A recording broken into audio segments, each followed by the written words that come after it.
बड़ी खबर, supreme court में सुनवाई को लेकर केजरीवाल मामले की सुनवाई में देरी हो सकती है। इस वक्त की खबर यह है और सुनवाई पर जस्टिस संजीव खन्ना बोले कि बेंच में लगे हुए सभी मामलों की सुनवाई पहले होगी, इसके बाद केजरीवाल की याचिका पर सुनवाई होगी। अब इसकी डिटेल्स आपको मैं दे देती हूं क्योंकि इससे पहले सुमित मेरे सहयोगी लगातार सुप्रीम कोर्ट कवर करते हैं, लीगल मैटर्स कवर करते हैं। उनकी तरफ से जानकारी दी गई कि जब सीजीआई के पास पहुंचे अभिषेक मनु सिंघवी यानी कि आम आदमी पार्टी की लीगल टीम, उन्होंने कहा कि ईडी ने गलत तरीके से अरविंद केजरीवाल को गिरफ्तार किया है, ये याचिका हमारी है, प्ली है और इसको त्वरित इस पर सुनवाई की जाए।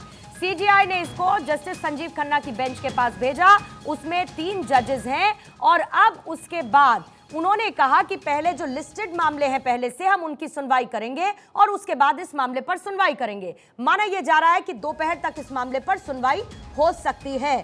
सुमित मेरे सहयोगी इस वक्त बने हुए हैं और सुरेश उसके बाद मैं आपके पास आऊंगी। सुरेश मैं आपके पास ही आती हूँ, फिलहाल सुमित को हम पैच करेंगे, लेकिन 2 चीजें हैं जिस पर मैं आपसे डिटेल्स चाहूंगी।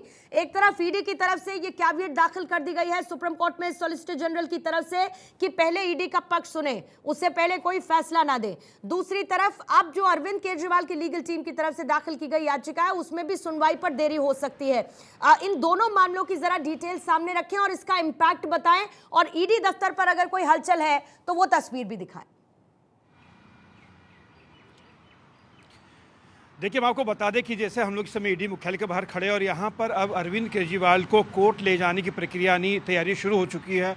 उनको कोर्ट में पेश किया जाएगा राजधानी कोर्ट के अंदर और उनका ईडी रिमांड लेगी। उनसे सुबह से पूछताछ की जा रही है, उनसे कई सवाल किए गए लेकिन वो उन सवालों को जवाब नहीं दे रहे। तो वो कहीं ना कहीं ईडी के लिए बड़ी दिक्कत वाली बात है कि वो एक भी सवाल का जवाब नहीं दे पा रहे हैं, वो कॉपरेट नहीं कर रहे। कल भी उन्होंने कॉपरेट नहीं किया था, उनको कोर्ट में पेश करके उनसे रिमांड पर लेके उन्हें सवाल करेगा। दूसरा बात जो आपने कही कि सुप्रीम कोर्ट के अंदर जो मामला गया है, अब एक सेंट्रल जांच एजेंसी किसी मामले की जांच शुरू करती है तो उसमें कहीं ना कहीं उनके पास कुछ तथ्य होते हैं, उसके आधार पर जांच शुरू होती है।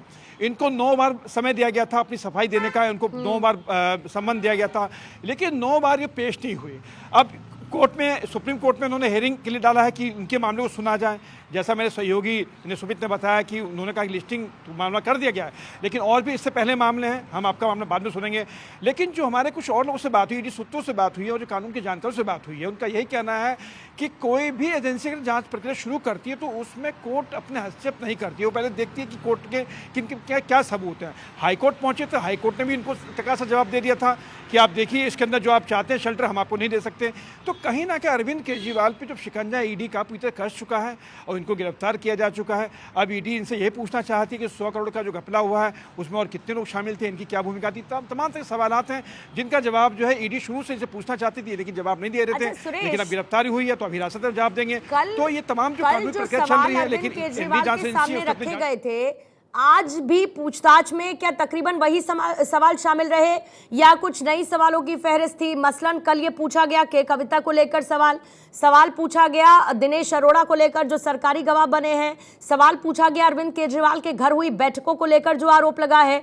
तो आज जो सवाल अरविंद केजरीवाल से पूछे गए या पूछे जा रहे हैं उसमें कुछ नया एड ऑन है या इन्हीं सवालों को दोबारा से पूछा गया कि कुछ कोऑपरेट कर दे केजरीवाल?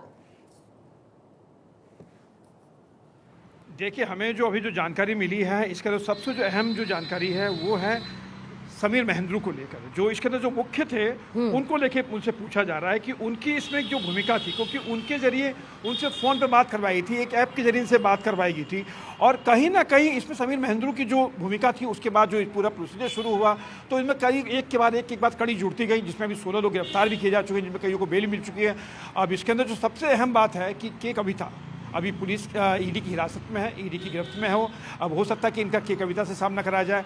अब यह है कि ईडी के बाद सामने सबसे चुनौती है इससे केजरीवाल से पूछताछ करना, इस पूरे मामले तह तक जाना, जिसको लेके हमें शुरू से जो है केजरीवाल में जो आरोप ईडी लगा रही थी तो अभी उनको मौका मिला है, इनसे पूछताछ करेगी, इस पूरे मामले की तह तक जाने की कोशिश करेगी। जी ठीक है सुरेश, मैं लौटती हूँ आपके पास। देखिए, ये जो दिल्ली शराब घोटाला मामला है इसमें अब तक कुल 16 लोगों की गिरफ्तारी हो चुकी है, जिसमें अगर आप आम आदमी पार्टी की टॉप लीडरशिप की बात करेंगे तो अरविंद केजरीवाल इसमें शामिल हैं, इसमें संजय सिंह, मनीष सिसोदिया, फिर के कविता, विजय नायर, इसी तरीके से एक लंबी फहरिस्त है। और समीर महेंद्रू जिनका जिक्र अभी अभी सुरेश करते हुए नजर आ रहे थे, वो एक इंपॉर्टेंट नाम जिसको लेकर पूछताछ फिलहाल की जा रही है। कुल मिलाकर अब तक 16 गिरफ्तारियां अरविंद केजरीवाल को मिलाकर इस पूरे मामले में हो चुकी है। एक बार पलक के पास चलते हैं और उसके बाद सुरेश मैं आपके पास आऊंगी, क्योंकि लगातार ईडी की तरफ से इधर सुप्रीम कोर्ट के मामले में बड़ी हैपनिंग हो रखी है, लेकिन सड़कों पर क्या हो रहा है? अब तो आतिशी मरलीना से लेके सौरभ भारद्वाज पलक हर किसी को हिरासत में लिया गया, कई कार्यकर्ता हिरासत में ले लिए गए हैं। तो अब मामला शांत है या अभी भी वहां पर कुछ कार्यकर्ता मौजूद है हाथों में प्लकार्ड्स लिए हुए? पूर्णिमा, जो स्थिति पहले थी उससे कह सकते हैं कंट्रोल में स्थिति फिलहाल है, क्योंकि बहुत से ऐसे कार्यकर्ता थे जिनको बस में भर भर के हिरासत में लेकर के बस यहाँ से रवाना हो चुकी है। लेकिन अभी भी एक दो जो कार्यकर्ता यहाँ जो नारेबाजी कर रहे हैं, जो कहीं धरने पर बैठे हैं, कहीं पुलिस की गाड़ी के पास चढ़कर वो नारेबाजी कर रहे हैं, उन लोगों को एक एक ऐसे जो बचे हुए हैं उनको पकड़कर अब पुलिस ला रही है। हल्के बल का प्रयोग उनके साथ किया जा रहा है। हालांकि वैसे अगर देखा जाए तो जिस तरीके से पहले कुछ समय के लिए 10 से 15 मिनट के लिए जो ट्रैफिक को भी रोक दिया गया था, हालांकि अब ट्रैफिक को भी सुचारू रूप से चालू कर दिया गया है। ट्रैफिक व्यवस्था यहां से शुरू हो चुकी है, एक बार फिर से गाड़ियों का आवाजाही शुरू हो गई है। लेकिन अभी भी आप देख सकते हैं बसों में जो महिलाएं भरी हुई हैं वो भी यहां पर फिलहाल नारेबाजी कर रही हैं। पहले की तुलना में कहें तो स्थिति फिर भी कंट्रोल में है। सुरक्षा बल यहां पर अभी भी भारी संख्या में तैनात है। RAF के फोर्स यहां पर तैनात है, महिला पुलिसकर्मी यहां पर तैनात है, क्योंकि भारी संख्या में महिलाएं भी थी जो कि प्रोटेस्ट पर बैठी हुई थी, वो अब यहां पर तैनात है।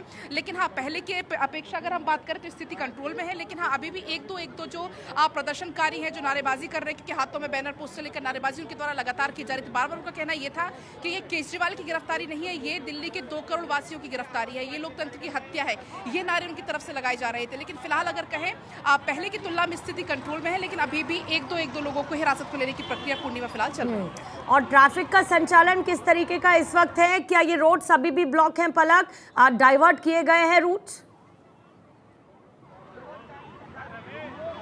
नहीं पूर्णिमा, जो दीनदयाल रोड है उसको तो फिलहाल वहां पर बैरिकेटिंग करके बंद की गई है। लेकिन आप इस तरफ दिखाइएगा कपिल, बस अब सुचारू रूप से चालू हो चुकी है, ट्रैफिक व्यवस्था अब यहाँ पर चालू हो चुकी है। मुश्किल से 10 या 15 मिनट के लिए ये जो चौराहा है इसको बंद कर दिया था पूर्णिमा। उस दौरान जब यहाँ पर आतिशी पहुंची हुई थी, सौरभ भारद्वाज पहुंचे हुए थे, नारेबाजी यहाँ पर हो रही थी, उस दौरान जरूर यहाँ पर ट्रैफिक व्यवस्था थोड़ी सी बदहाल हो गई थी। जो आम लोग हैं वो बार बार आके परेशान हो रहे थे, क्योंकि ऑफिस का टाइम है और ऐसे में जाहिर सी बात है कि हर कोई ऐसे में परेशान था। लेकिन अब फिलहाल हम बात करें तो अब ट्रैफिक व्यवस्था यहाँ पर सुचारू रूप से चालू हो चुका है और ट्रैफिक के जो जवान हैं, ट्रैफिक पुलिस कर्मी हैं, वो भी यहाँ पर मौजूद हैं।